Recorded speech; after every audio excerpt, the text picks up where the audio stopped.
l'échappe aux endroits où c'est possible. Donc on l'a déjà fait ici, à l'extérieur. Très bon travail, rien à dire, résultat parfait. Avec les pentes qui vont bien, travail très propre.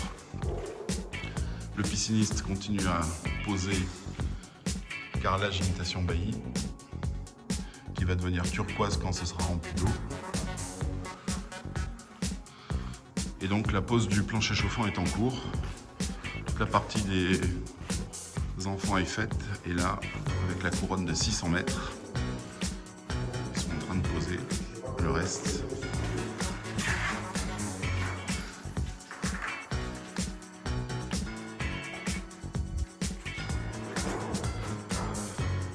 On va aller voir du côté des enfants. Là, le salon. Voilà, c'est un plancher chauffant rafraîchissant, ce qui fait que le pas est beaucoup plus serré qu'un plancher chauffant tradi.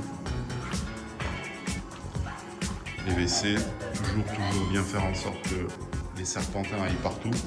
La plupart du temps, il y a un passage, et dans les WC, il fait toujours plus frais qu'ailleurs. Là, j'ai demandé à vraiment que les serpentins aillent partout et qu'il y ait plusieurs spires dans les pièces. Idem pour les salles de bain. On voit bien que c'est très serré. Ça permet de rafraîchir l'été. Alors c'est pas une clim. On va gagner entre 6 et 7 degrés par rapport à l'extérieur. Voilà la salle de bain. Il y a une baignoire, des lavabos, un placard. On y va partout. De toute façon, c'est en circulation. S'il y a des endroits qui chauffent plus que d'autres, les calories sont récupérées et distribuées ailleurs. C'est pas comme un plancher chauffant électrique où là tout est stagnant et si ça surchauffe à un endroit, là par contre ça peut provoquer des problèmes. Mais ici pas de souci, et puis on sait jamais, ça peut être un évier suspendu ou voilà qui ne pose pas par terre.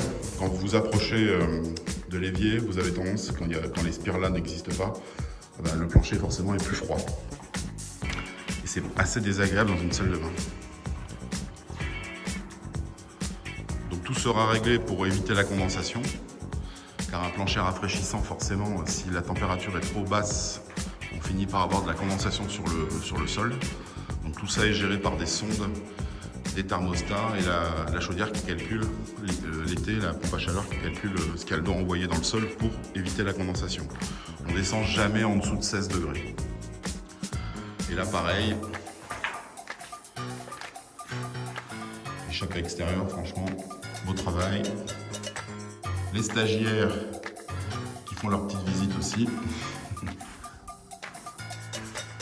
Et donc voilà, toujours prendre des photos avant de poser l'échappe et surtout la mise en pression, car là, vu le temps, le chapiste voulait tout de suite démarrer. J'ai interdit le démarrage tant qu'on n'a pas testé l'étanchéité de tout le réseau. Donc mise en pression au moins une nuit, pour que le lendemain on puisse voir si le manomètre est toujours au même endroit, et s'il y a une fuite, de toute façon elle se voit tout de suite. Bon, en général ça m'est jamais arrivé, mais là il n'y a pas eu le temps que d'autres personnes interviennent, mais souvent quand il y a encore d'autres personnes qui travaillent sur le chantier, ben, un outil qui tombe, ou une lamelle, une perceuse, ou je ne sais quoi, une caisse à outils, et ça peut endommager un des tuyaux. Là j'ai fait en sorte que personne ne vienne, hormis le chauffagiste et le chapiste. Voilà, donc prochaine étape, coulage d'échappe à l'intérieur. Ça va démarrer demain. Et bien les bonnes continuations à tous, et puis je vous montrerai les prochaines étapes de ce beau chantier.